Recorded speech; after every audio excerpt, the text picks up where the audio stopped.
Continue. Child.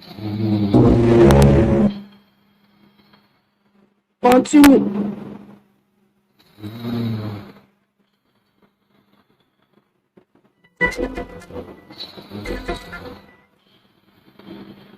Here is God. We realize this, the earlier every one of you realize it, the better it will be for us.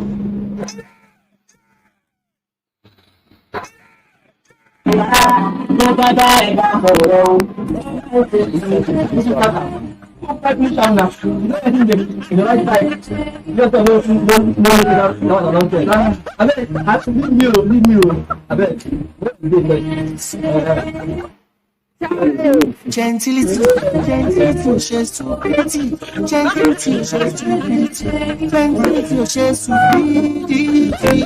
Oh,